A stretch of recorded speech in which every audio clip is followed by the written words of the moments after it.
Begitu sebuah kegiatan itu menjadi PSN, maka akan ada deretan kemudahan yang diberikan, kan gitu kira-kiranya, supaya eksekusinya menjadi cepat.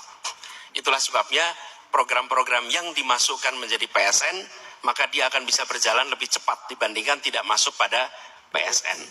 Idenya untuk mempercepat itu fine, karena itulah kita yang harapkan untuk bisa meraih kesejahteraan lebih cepat.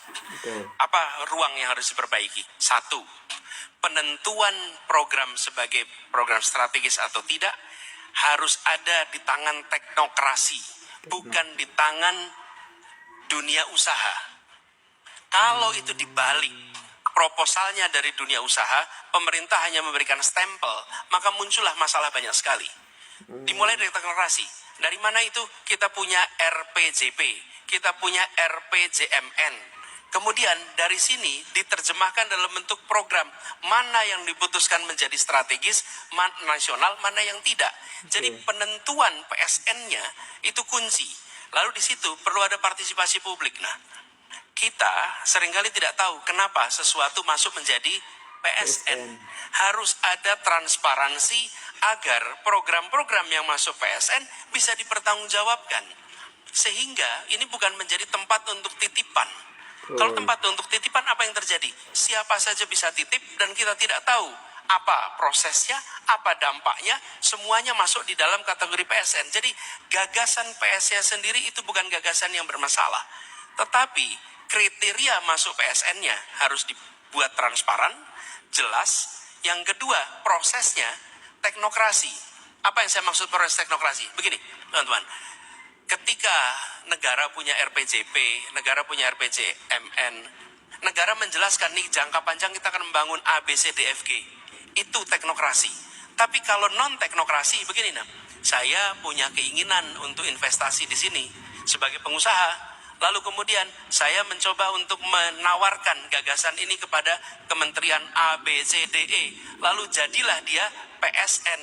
Ini namanya profit orient atau profit center penentuannya, bukan kepada kepentingan publik. Begitu. Nah, begitu sebuah.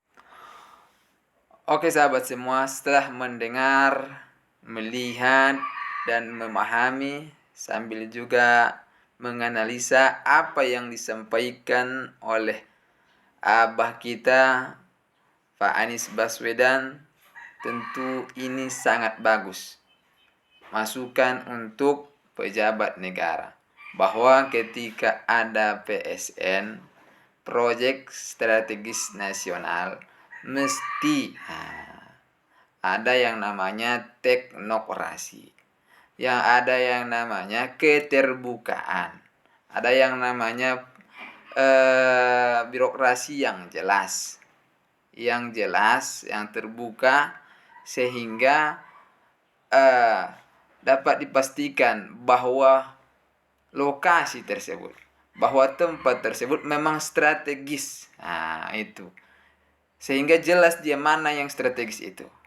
Mana proyek yang strategis. Jangan nanti belum ada kajian sudah disebut proyek strategis nasional. Tentu terjadi hal-hal yang di luar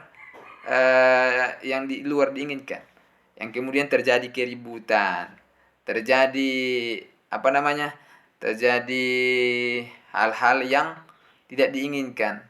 Kita lihatlah seperti PSN sekarang, betapa banyak orang mengkritik karena kurang teknokrasi tadi, kurang keterbukaan. Nah, sahabat semua, maka masukan dari abah ini tentu bagus untuk para pejabat negara yang saat ini menduduki jabatannya. Oleh sahabat semua, saya setuju, saya sepakat telah melihat dan menganalisa apa yang disampaikan oleh abah kita, Abah Anies Baswedan. Salam hormat dari Kantor Hukum Maksum Nasution SHM dan Partners bersama Abah Anies dan para anak abah.